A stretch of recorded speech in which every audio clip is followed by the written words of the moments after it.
Welcome to the Plastic Adventures Podcast. I'm Doug, joined by Steve, and we like to talk about toys. A lot. We're here to take you on a trip down memory lane, a fireside chat, if you will, about those little pieces of plastic that captured our hearts and imaginations. So join us on this plastic adventure, and let's talk toys. Hey everybody, welcome back to another episode of your favorite podcast, everybody's favorite podcast, Plastic Adventures. Yes. I'm here with Steve, and we have just got done with the Thanksgiving holidays, and we are now rolling into the Christmas holidays, which I'm sure everybody's trees are going to be filled with, or have presents under the tree filled with retro figures and all kinds of wonderful plastic items. Yes, we have returned after a long hiatus, so no more waiting for both of our moms, who are our listening audience right now. Hi, Mom. Yeah, so I'm sure you're starved of content at this point, so yeah, here we go. We're getting ready to really knock your socks off with some retro talk this time. But first, why don't we talk about some cool stuff that has been happening over the last couple weeks while we've been adulting. Absolutely. All right. I'll go. I have one piece of news that I'm really interested in. The Transformers Studio series has released some images of some new upcoming Transformers, and the one I'm very excited about is the Cliff Jumper. He's done in that Bumblebee style. He was kind of released in the Siege line a little bit. But this one, he's going into the studio packaging and the studio line, and he's supposed to have a lower price point, so that's even better. Yeah, it looked like we are getting buzzworthy Bumblebee Studio series. Because you've got that Cliff Jumper, which is very cool. It's cool seeing him back, yep. Especially since they just had reused the Bumblebee mold for that. They're a little too out of scale for me. They don't fit my shelf, but they're great figures. They're so rad. And they do fit in good with the Scout class figures that have been coming out, so they look right. I do really like. I know that you're very big on trying to get the scales between, the mini bots to the middle sized, and then all the way up to the larger. I know you try to keep them in scale to the cartoon as they were, but I really love the articulation of this size of the mini bot, specifically Bumblebee.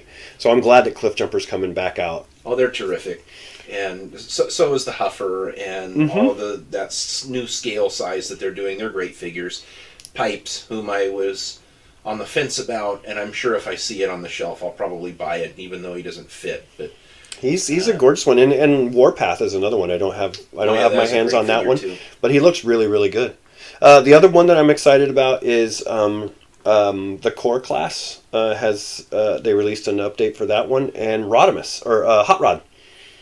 Hotrod is coming out as a Core class now, and he looks really good. He looks the articulation is good. I think they've been really doing a good job with the Core class Transformers, with them being so small and articulated and able to transform into something that resembles what they're supposed to be transforming into. So yeah, at that scale, there's a lot of compromises that get made. But I mean, the Optimus was terrific. The Megatron and Starscream and Soundwave all look great, and you've got Shockwave coming as Core class too pretty soon. So yeah, but you know what one got me jazzed and pissed off at the same time? Which one? The buzzworthy Cup. Oh, so I'm like, didn't we just get a Cup? We just got Cup in the Studio series, and he has like this translucent glass stuff on his chest, and it's a good figure, but now that glass is painted, and it's got like the little chip in it, like Transformers the movie, so buzzworthy Bumblebee, the Target exclusive line, nothing to do with Transformers the movie, is making a better Transformers the movie Cup Studio series figure. Did you buy Cup? Yes, I did. And now you got to replace it. So I guess you're going to get Cup when that one comes out. But still, it's like, when I saw that, I'm like, didn't we just do Cup? Yeah, why are we getting another one? Is it? I'm like, but this one's got paint on his chest. I need to and he's got a chip $24. Yeah. Oh my gosh! Don't be like me, people. Oh my gosh! No, but that is good news for Transformers. It's one of those things that we're as collectors, I'm happy to see the line progress and get better, and especially that Core class. With the release of that Core class, I didn't get the Kingdom versions of the dinosaur. Oh gosh, why is it escaping me? Beast Wars. The Beast Wars versions of them. I was never really into the Beast Wars anyway, so I couldn't really get jazzed about those. But the classics that they've been releasing in the core class have been really good, and so I'm happy to see them continue that.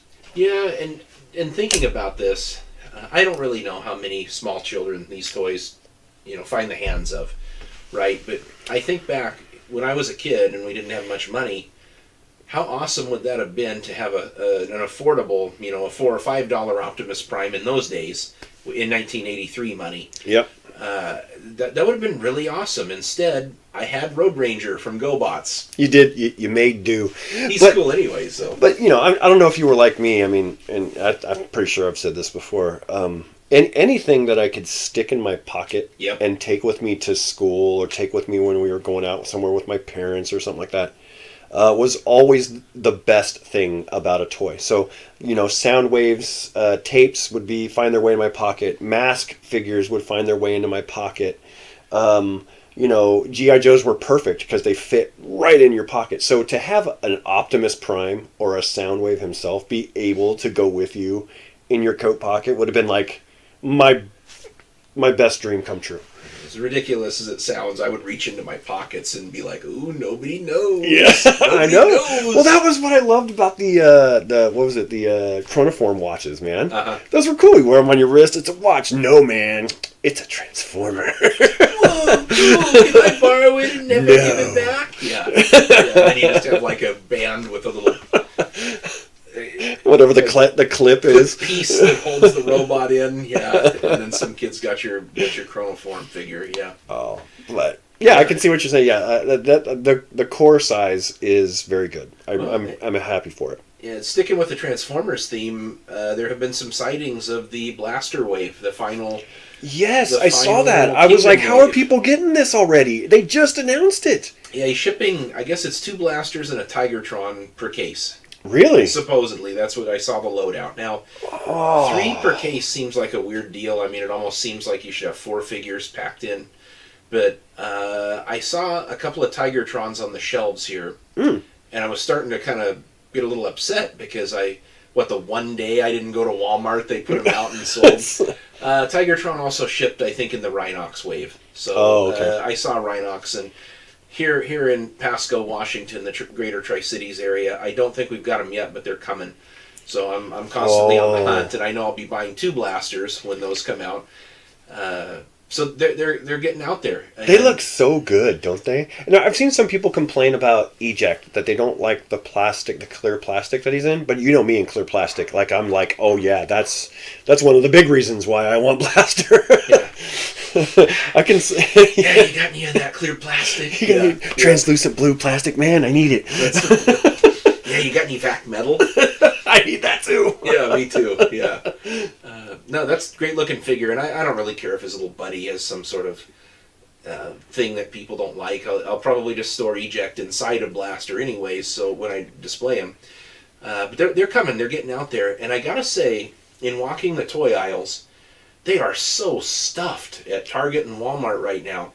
After all of these months, after all of the shipping woes and the issues and the problems, there is a glut of product to be had. And were they holding things back for Christmas, do you think? Or no, I had read that a bunch of the I think I had mentioned it before, many podcasts ago, that some of the Q4 stuff gets delayed into Q1 of next year, and Q3 ship heavy.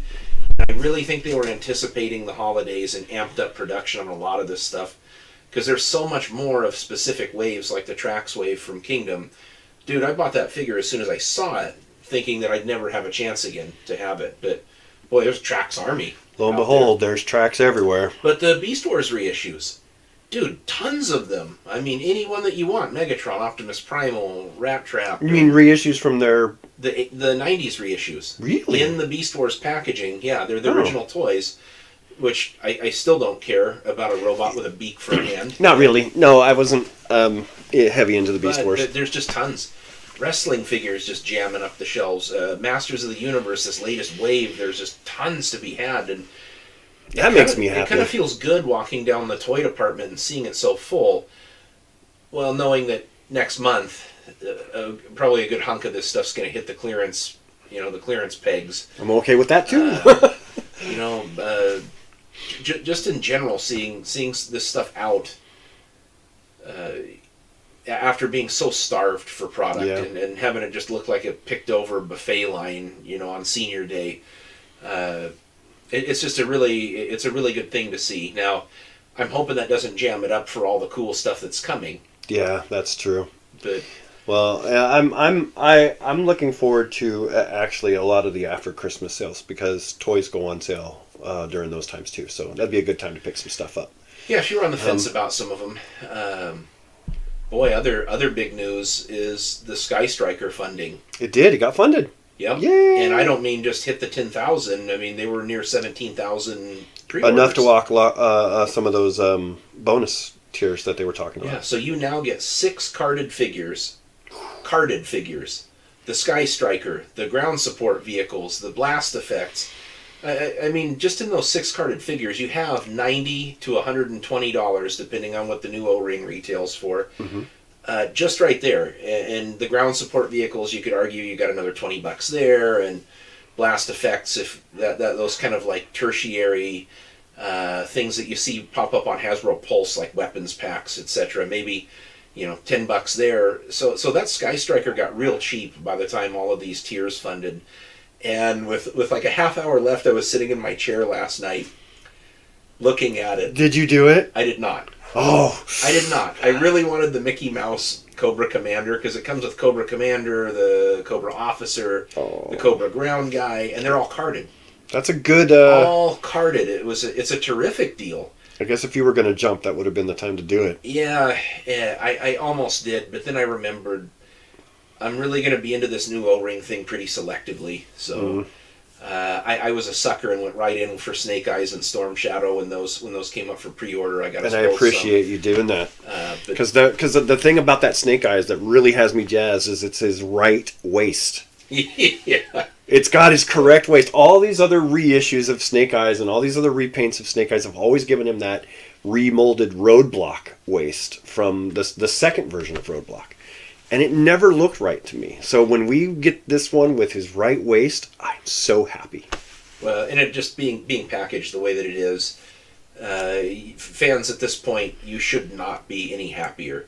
All the crybabies about it hurts the value of the market. No, it doesn't right now. Not right now. And honestly, there are a lot of people who won't buy $100 straight arm Snake Eyes because they can't spend that kind of money on it. But for $20, you can get a piece of that nostalgia back. You can take it out of the package and handle it, and it's going to feel like the original toy. Put it in your pocket and take it to work. Yeah, so that was really good news. And I just, with owning so many of them, and I mean, you have a terrific collection of original O-Rings. It was a little hard for me to buy off. I don't really have a ton of vehicle display space in my room, but I came so close. I was sitting there, and I'm like, I should. Well, for me, it was if I could have, probably any other time of the year, I might have been able to talk my wife into letting me get it. But for it falling right during the silly season and all of the Christmas hunting and all of these things going on at once, I couldn't jump on it as much as I would want to. So congratulations to those who did. Thank you very much for doing that and keeping that alive. In sad news, the Rancor did not get funded. Yeah, how the hell does a Black Series HasLab Rancor not get funded?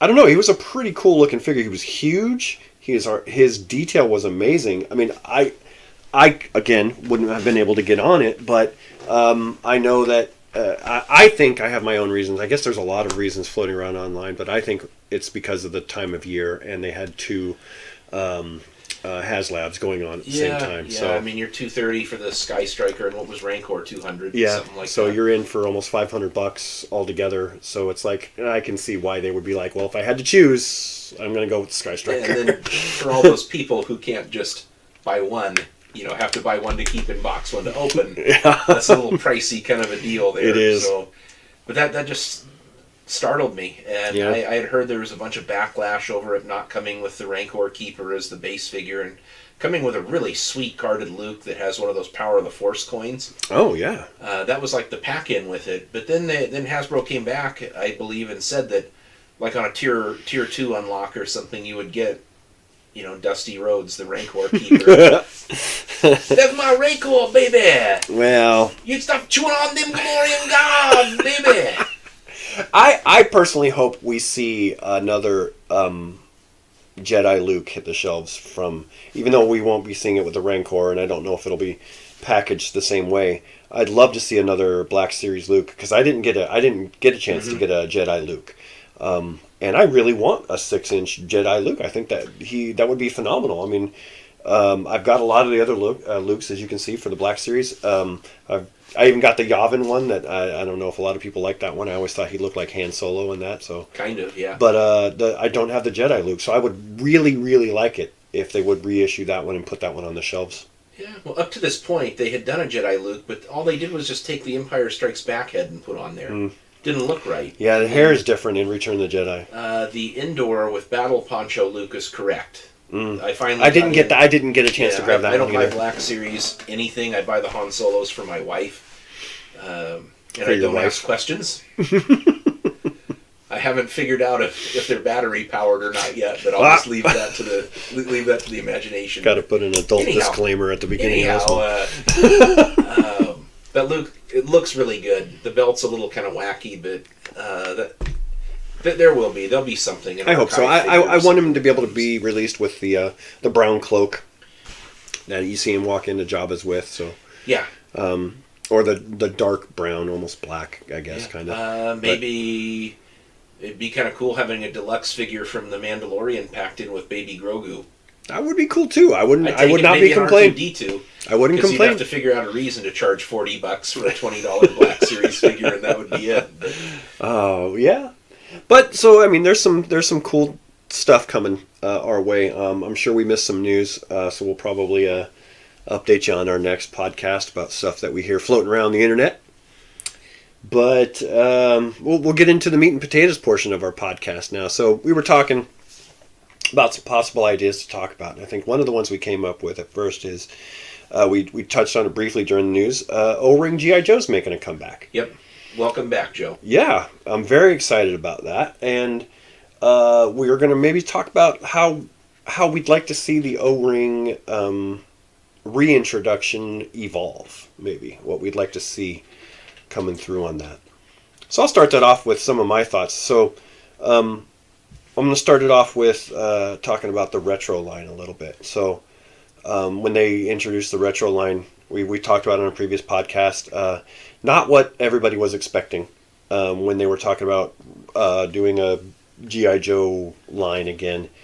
We got some old molds from previous release G.I. Joes, put on some retro styling card backs, but they weren't nothing that we were expecting, especially considering all of the other retro kinds of figures that we gotten from all of our other lines: Star Wars, Masters, Transformers, Turtles, Ghostbusters. They were all packaged exactly as they were, and the figures looked exactly as they did. So something went wrong with G.I. Joe. And luckily for us, they have decided to do a course correction. Yeah, yeah. And with the last HasLab, as we were just talking about with Sky Striker, they reintroduced the O-rings with that one. And so we have heard that the retro line is now, there are no more updates on that one. There's nothing coming down the line. There's no, whatever the numbers are called, whatever the SKU numbers or DCPIs numbers, yeah. They're not being released. In fact, they're not even being talked about. So that's kind of led a lot of the online chatter to be that the retro line is done, because they're going to more focus now on this O-Ring retro line. If you think about the people that they're making those for, that's for us. It is. And if I got my choice, I would much rather see O-Ring Joe on the shelf than rehashes of these figures that we've seen time and time again. Yep. I think that we are living in a time where children just aren't going to gravitate towards the action figures like what we did. But I have disposable money, and my Joes are old and brittle, Mm-hmm. and you stare at them, and the crotches and thumbs are breaking off of them. Don't look at Duke! Don't look at Duke! Exactly. He was happy for a second. So, to pause for a second, has there ever been a more perfect articulation for a boy's action figure than O-Ring G.I. Joe? No, not in my opinion. That they are capable of doing. Sure, they don't have ankle rockers. They don't have wrist articulation. They've got bicep swivel and shoulder swivel, and that O-ring allows for the waist to move and the knees bend, and there is enough movement in those toys. That is the perfect articulation. It was perfect when they did it with Visionaries. It was perfect when they did it with Cops and Crooks on a larger scale. Yep. That is, in my opinion, the absolute optimum range of movement for a figure. Because when you get more than that, when you start putting more articulation in, then you start losing the look of the figure. You start losing... Stuff gets loose so easy now, and little hands pop out of teeny tiny little pegs, and... Well, and then the joints don't look right, so your legs or your elbows look weird, and you got a funky cut of articulation underneath the pecs on the chest. Yeah. It's like at first rib. Yep. Which is weird looking. Yeah, because we don't bend like that. But anyway, I see what you're saying though. So, but that's one reason why I'm excited for this O-Ring venture to be reintroduced, and that they decided to not go with the rehash of the modern figures and go straight back to the O-Rings. So I'm hoping then that this is a trend, that it's not just this HasLab thing and it's one off and that they're happy that they've done this. I hope that after the Sky Striker has been done and after the Snake Eyes Storm Shadow pack has been sent, we will see more O-Rings. Yeah, I would love to see it at mass retail. Absolutely, I'd love to see those. Just like they did for the Marvel retro line. I mean, it doesn't have to be much. First waves can be 4 figures. Mm-hmm. Send those out, retail them at $15 a piece because that's what they'll get for them. And today's money isn't worth what it was a year ago or a few years ago. True. How do you want to support the figures? Like vehicles and so they forth? should have vehicles. I really think that they should. So I think that the best way to reintroduce this, that they can see the most return for the least amount of production value, is to start off with, and this is because it's close to my heart, so that's why I'm saying this. Start off with those original green shirted Joes and the Cobra officers and the Cobra troopers.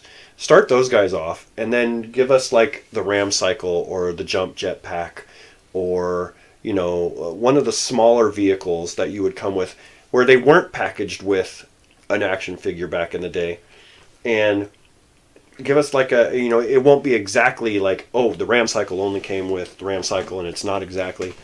I would still like to see a Ram Cycle box with a breaker inside of it. I think that would be cool if they did it right and they did it in the retro style.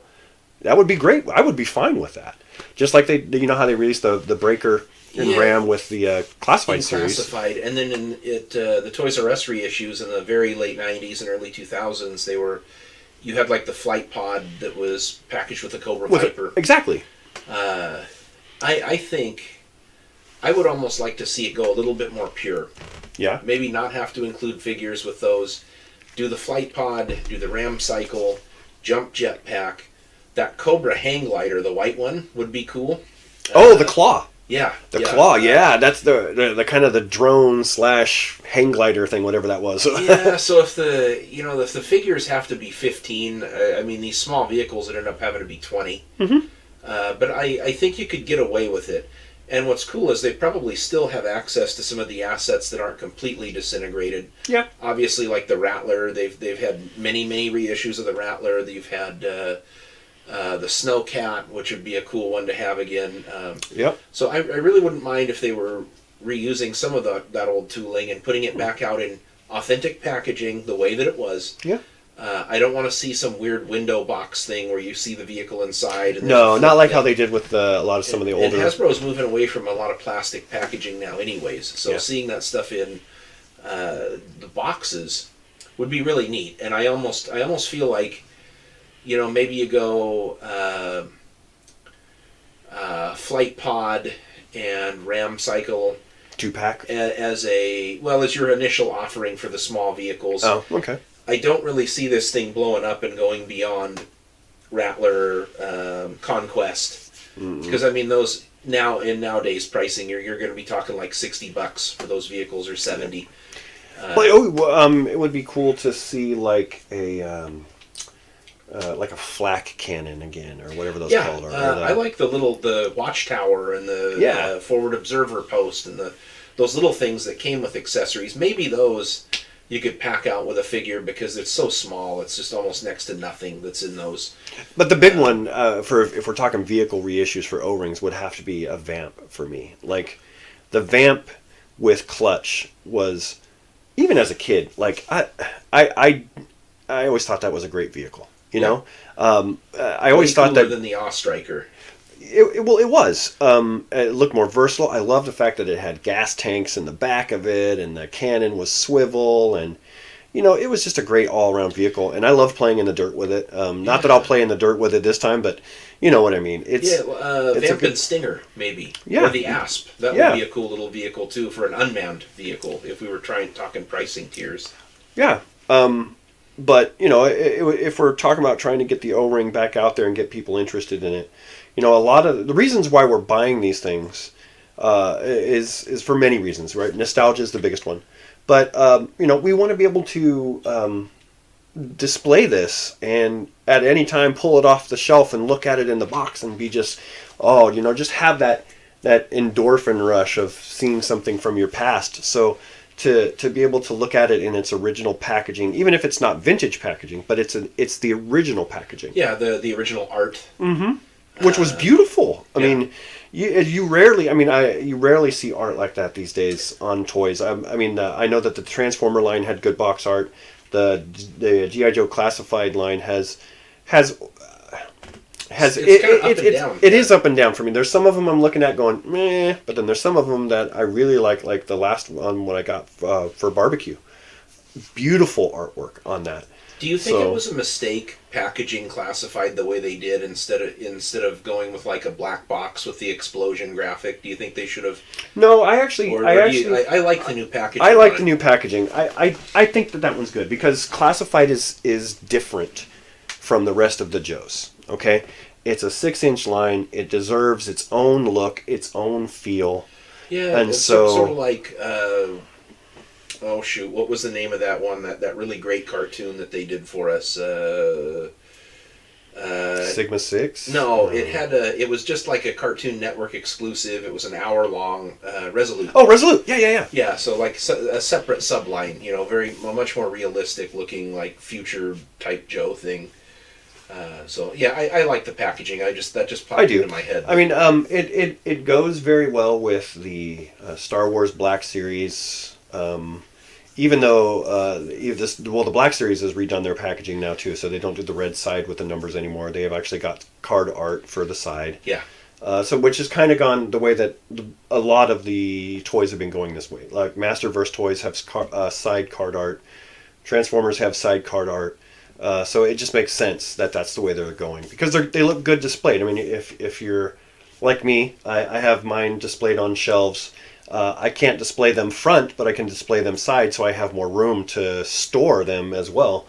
And so to have that card art be able to be facing out, it's kind of like having a library of toys. And so I can't if I don't have. You should see Steve's setup. He's got these awesome shelves, and he has a lot of his loose toys all set out on these shelves, which I absolutely love, but I can't do that because I don't think my shelving or my space is as well designed as his. So I have to keep things in the box, and that allows me to keep things contained, which allows me to have them stored and displayed at the same time.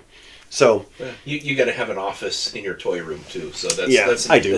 I have an advantage that I have a small amount of space that's dedicated to my wife's stuff.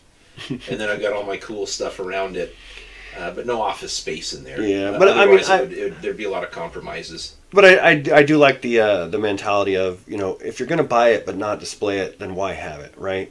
So I'm trying to be more focused and more discerning about what it is that I'm getting, because it is about having what you want, but it's also about having it displayed. I mean, I consider them little pieces of artwork. I hang them on my wall like they're art. I don't, I treat them that way. So to see the boxes again with the retro design is beautiful. Well, it pushes a feelings button. It does. And you just remember those times. Man, I remember that. I was playing in the dirt with this. I saw that on the shelf and I didn't think I'd be able to get it. And then I got a birthday card from a great aunt, or some family member came into town and wanted to treat me, or my mom just took me out for just because and got a cool toy. And you remember those things. Well, do you remember the sense of awe you would get when you would walk into the old toy aisles and see like shelves of G.I. Joe vehicles and shelves of Transformers and pegs of G.I. Joe and Star Wars? I mean, I still to this day remember those. I can see them very clearly. Yeah, you would go to a Kmart and G.I. Joe would have 4 feet of retail gondola shelving in there, and you had massive vehicles on the bottom shelf, and sometimes it spilled into other shelves. Yeah. Now they just fight to get 20 inches, 24 inches or something of space in a stripe, top to bottom. Yep. And some of them get it, some of them don't. So it's a different time. A lot less kids are buying these toys, and a lot of it's... Well, but when I collect, that's the feeling I'm going for. Oh, yeah. I want to be able to display it and kind of get that feeling that I used to get of being able to see them all on the shelf, and the joy of being able to pick one up and look at it in the box. And, I that's what I like. That's the nostalgia I like. Yeah, I'm... And your other setup with your whole store shelving just has me jealous. I love going over to your house and looking at it. I gotta be honest, I'm really strongly considering adding another 4 feet to it. It started off as just a tiny little thing for my retro Transformers and reissues, but now if O-Ring Joe comes out and we have support vehicles and stuff, I have one stripe of Joe, single carded, three figures facing forward with all the rest behind him on the pegs. I gotta maybe push that out to 2 because I have plenty of toys to fill the space, and then I got the Sergeant Slaughter's Triple T tank in box that's there, and a few little things. But God, but can you imagine adding more G.I. Joe boxes to that? Because I'll expand that pupper out, and I'll have instead of 3 facings, I'll have 6 or 9 facings for Joe. I'll have 8 facings for Retro Ninja Turtles, and it's just going to need another 4 feet of space. It's just a great idea that you have for displaying your toys, because not only does the toy give you that nostalgia feel, but the display gives you that feel as well. So that's such a cool idea. I love your display. Yeah. And if Joe does what I hope it does, which is the whole thing we're speculating on, and it means a line of support toys and vehicles, then so you had said that you wanted them to really start at the beginning and go. I do want them to start. I mean, I know that there's a lot of great characters in G.I. Joe, and everybody really likes the later later waves, which I do too. I mean, I'm a huge fan of them. But when I'm talking about 86 or 87, but when I see when I'm talking retro and they want to start it over, I'm like how they did with the Star Wars retro. They gave us that first wave of figures. Not all of them, but they gave us the ones that were within that first wave. So if they decided to do these O-rings on shelves in stores again, give us 4 of the green shirts, give us Short Fuse, Zap. You're not going to release a Snake Eyes because you got that already, but maybe a Scarlet and... Well, if we hit mass retail, I think there's a good chance we will see that Snake Eyes in the store. But you see what I'm saying, though? Give it for those. I mean, because when you're talking about collectors and you're talking about not putting them in the hands of kids, or kids not being really interested in them, well, who's interested in them? I am. You are. And people who are collecting those Joes want that same feel that they had with the Star Wars releases, the first wave of Star Wars, the first wave of Ghostbusters, He-Man, Turtles. We all got that first wave. Yeah. So I wouldn't have a problem with them doing that. I like that. What I think we're going to see is a blend. Maybe. I think that we're going to see some early figures, and in all honesty, if they packed in 6 characters per case, 6 individual characters per case, that'd be even better, because you could really start covering the line that way rather than 4. But if they start doing it, I guarantee, we're going to see like Outback and Short Fuse coming in the same case together. Maybe. I think that they would probably employ that strategy because there's people who are purists who will stop at like 1985 or 1986, and I don't think they'll be getting stored. I think interest may end up dying if they have some of these other characters like Fast Draw, right? Like that's a stupid figure. It's cool. I wish I had one. But I mean, in all reality, like once about 87 hit, you had some great figures. Like Falcon is an awesome figure, but I mean, you started getting like your Raptors and some of these other guys, Croc Masters, and yeah. What do you mean? You don't like your village people, Dr. Mindbender? You don't? Dr. Mindbender, yeah, the ripped out scientist with a monocle. I mean, come on. Are monocles evil? They are. If you have the mustache to go with it. I don't know. He had a mustache like a guy who ties a girl to train tracks. It's ridiculous. Stop me if you can, G.I. Joe. You'll never stop me. Darn it, foil it again. Dr. Mindbender, untie her. Well, fine, I guess I'm going to do that. Foiled again. Oh, I would have gotten away with it if you hadn't have come at the right time when I told you I'd be here.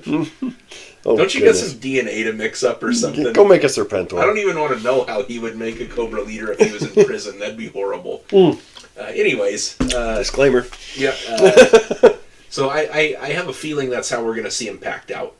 With later figures intermixed with early. And that could be. I mean, as long as we get some green shirts, I will be happy.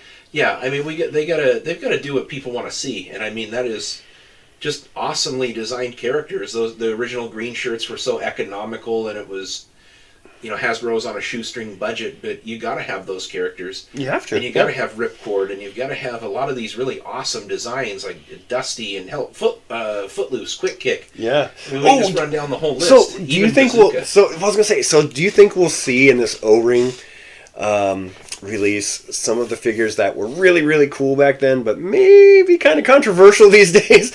Like, would we see Spirit? I think we would. We're getting Spirit. But that Spirit looks freaking awesome. Yeah.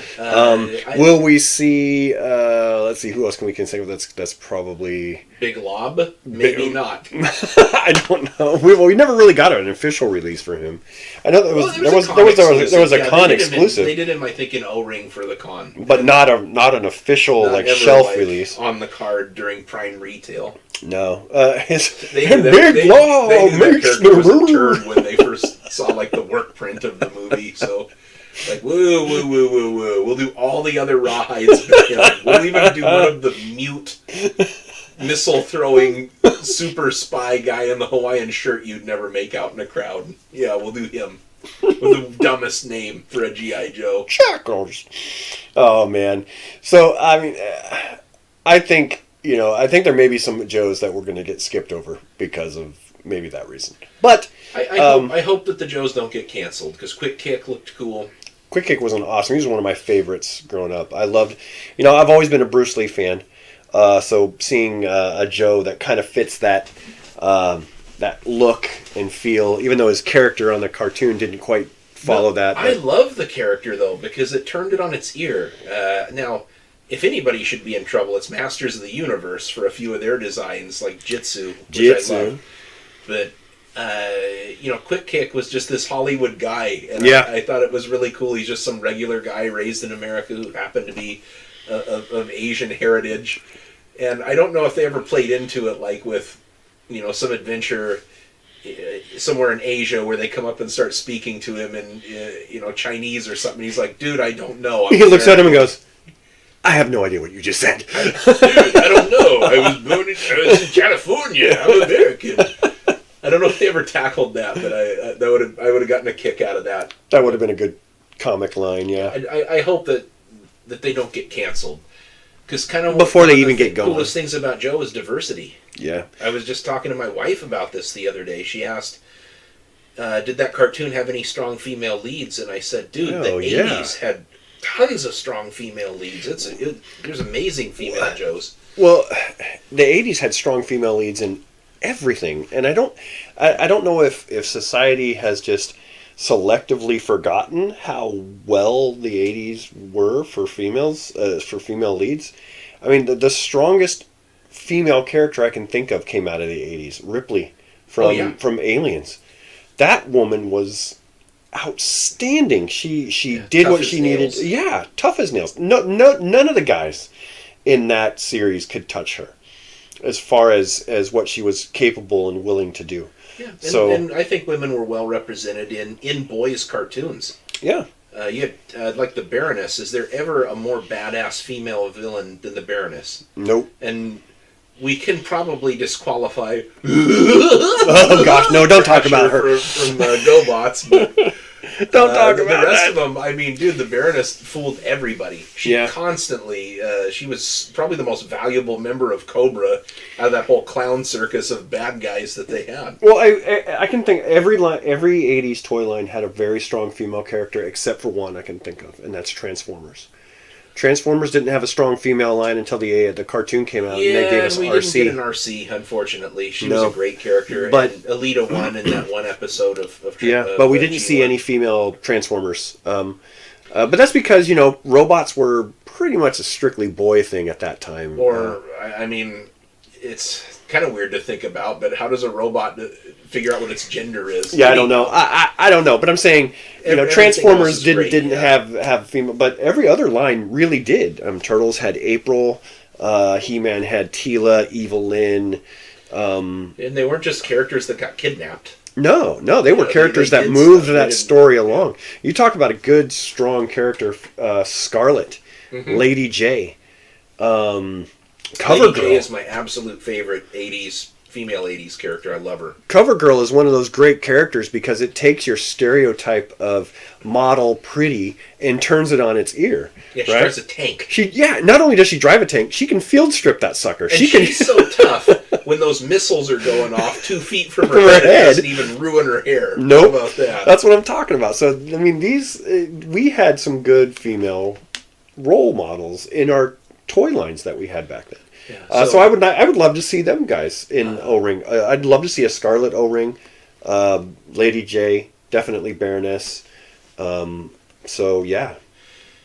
So we kind of covered what we'd like to see. That would be retail release on O-Ring Joe. Yes, please. I would honestly say that if we really wanted to see it, some larger vehicles, I would not mind more HasLab crowdfunding. No, if we wanted to do something.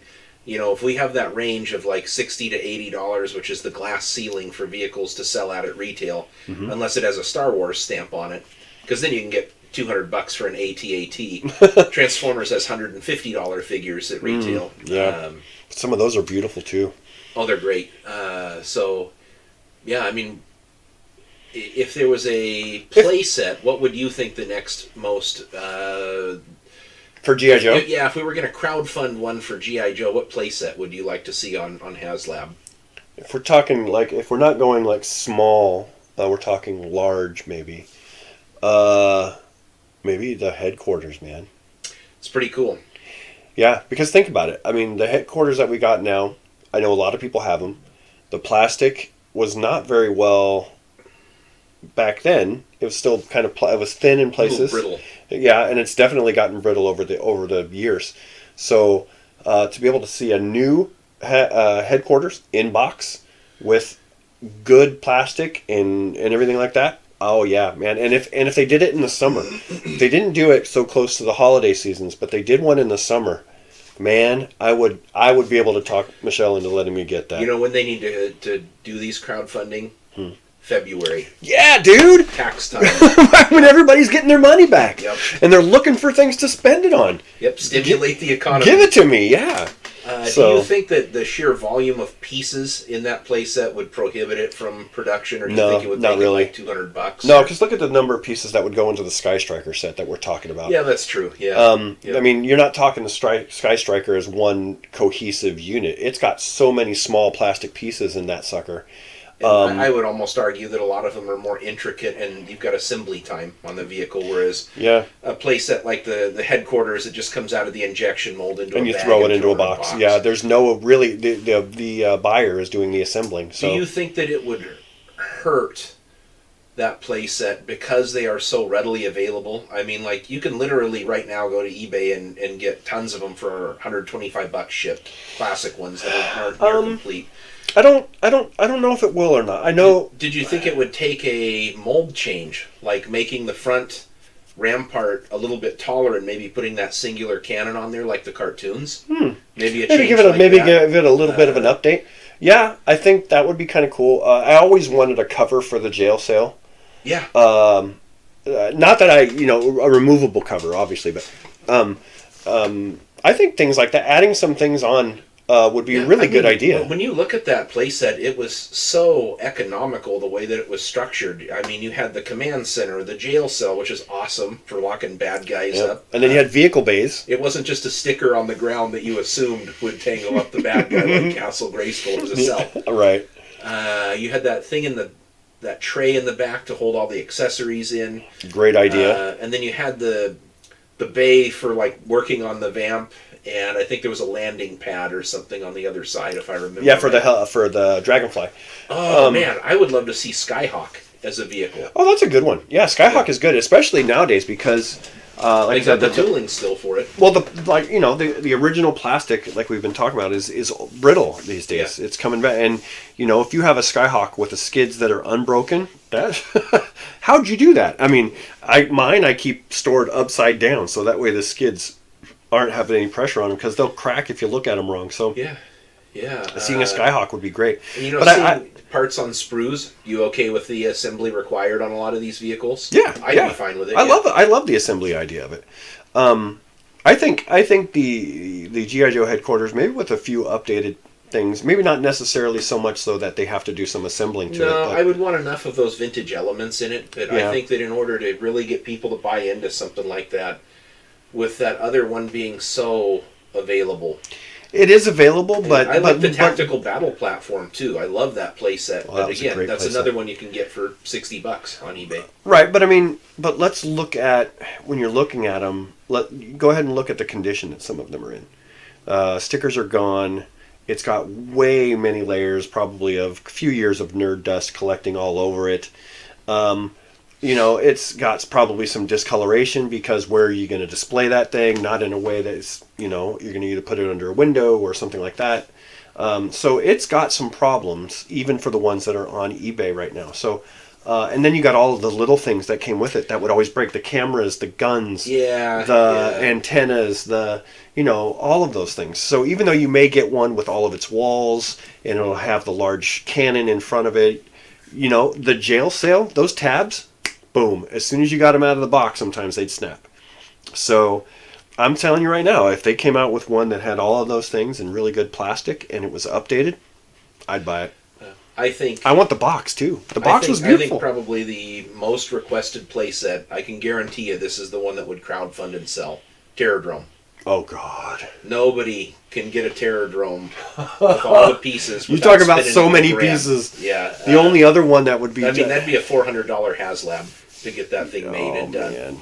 But it would be so beautiful. You spend $400 on that, or $700-800, just to get the pieces together for one, all yellowed and crummy looking, and then trying to get a box with it on top of that. Yeah, man. But I'm telling you right now, if you heard the whatever they are, the purist collectors on that one, oh man, I can hear them bitching already. If we were to release a Terrordrome. Yeah, we won't get a flat. My Terrordrome is going to drop in price because of that. You know what? I don't care what your Terrordrome. I don't give a shit. Collect this stuff because you love it. If you want an investment, buy gold. Yeah. Okay? Don't buy plastic. Don't buy old plastic. Yeah. Jeez, what the hell's wrong with you? Mine's going to drop in value. Great. Good. Outside of the Sky Striker, what do you think that the most demanded Joe vehicle would be? That's a tough one. Maybe the Tomahawk? Tomahawk's a good one, but that one has been reissued a few times. They kind of redid it for the G.I. Joe movie lines, but I don't think that we've gotten a real, old school, to the nuts and bolts kind of Tomahawk. I don't know. It was. I have the original, and I love it. I think it's a great playset. It's got a lot of play value in it. There's a lot of different aspects to it. the open cargo bay, the dropping hook, the back end that drops down. The cockpit is really cool. It's got clear all the way around. Yeah. I mean, great playset, and then the dual blades, which, my gosh, if you can find one without drooping blades these days, you found gold right there. So, a Tomahawk would be a good one. I think, though... I mean, that'd probably be a HasLab, too. That's it might be, because it's another one of those big ones with a lot of parts. Yeah. But I think people would like to see... I think the Dragonfly could be at retail. I mean, to me, that would be a $50, $60, maybe $50, because there's not a lot of additional parts to it. Dragonfly is a great vehicle, though. It's a great... I consider the Dragonfly like a mid-sized vehicle. It's not as large as the Sky One of the Striker, great things about Joe, you can really have a great line of support vehicles to go with the figures, and there is a big assortment of your HISS tanks and your snowcats and your these like vehicles that you could really, if you were a kid, like play with a lot of vehicles without getting into the really big expensive ones like a Night Raven. There's your $250 HasLab right there, probably. Yep. Hopefully the cockpit doesn't fall off out of the bottom. Yep. Flying along and your cockpit just drops. Yeah, so there's tons out there. I think you could have a whole... I mean, if you were going 5 years out, you could easily plan this with small, medium, and like, I don't want to say large scale, but Dragonfly scale vehicles. But if we're talking like the best and brightest and of all of that stuff after the Sky Striker, the Whale has to be the next HasLab. Yeah, I'll agree with you. Because, I mean, when you look at the Whale and everything that it had to offer as far as a playset, it had everything. It had everything best vehicle of and the more. entire line. Yep. Everything and more. The motorcycle, the depth charges, the hidden compartments, the spinning blades. The sled. Oh, gosh. Everything on that was just... It was beautifully made. Beautifully well done. And I would, the box art, again, beautiful.